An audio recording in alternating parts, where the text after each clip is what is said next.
Friends, சண்டேனாலே non veg தான் special. So mutton குழம்பு வச்சாச்சு. இதுக்கு சைட் டிஷ் என்னென்னு பார்த்தீங்கன்னா ஆட்டு ரத்த பொரியல். கடையில் வாங்கும்போது இந்த மாதிரி தான் தருவாங்க. லைட்டாக இதை தண்ணி வச்சு வாஷ் பண்ணி எடுத்துக்கோங்க. வாஷ் பண்ணிவிட்டு ஒரு பாத்திரத்தில் போட்டுட்டு நல்லா கையை விட்டு பிசைஞ்சு எடுத்துக்கோங்க. கையில் பிசைகிறதுக்கு ஒரு மாதிரி இருந்தது அப்படின்னா மிக்ஸி ஜாரில் போட்டு அடித்து எடுத்துக்கோங்க. பிசையும் போது லைட்டாக உப்பு சேர்த்துக்கோங்க, ரொம்ப அதிகமாக சேர்க்க தேவையில்லை. சின்ன வெங்காயத்தை குட்டி குட்டியாக கட் பண்ணி வச்சுக்கணும். சின்ன வெங்காயம் எந்த அளவுக்கு சேர்க்குறோமோ அந்தளவுக்கு டேஸ்ட்டும் ரொம்ப சூப்பராக இருக்கும். இப்போ ஒரு பாத்திரம் எடுத்துக்கலாம். அதில் எண்ணெய் ஊற்றிட்டு எண்ணெய் சூடானதும் கடுகு போட்டுக்கோங்க. கடுகு நல்லா பொரிஞ்சதும் கட் பண்ணி வச்சுருக்கிற வெங்காயத்தை சேர்த்துக்கலாம். அது கூடவே ஒரு மிளகாவையும் குட்டி குட்டியாக நறுக்கி போட்டுக்கோங்க. கருவேப்பிலையும் சேர்த்துக்கோங்க.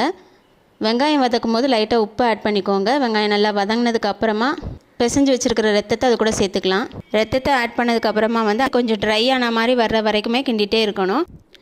லாஸ்ட்டாக துருவின தேங்காய் ஆட் பண்ணி லைட்டாக கிண்டி விட்டுட்டு ஆஃப் பண்ணிட வேண்டியது தான். அதான் ஆட்டு ரத்த பொரியல் ரெடி ஆயிரும். வீடியோ பிடிச்சிருந்தா லைக் பண்ணுங்கள். தேங்க்யூ.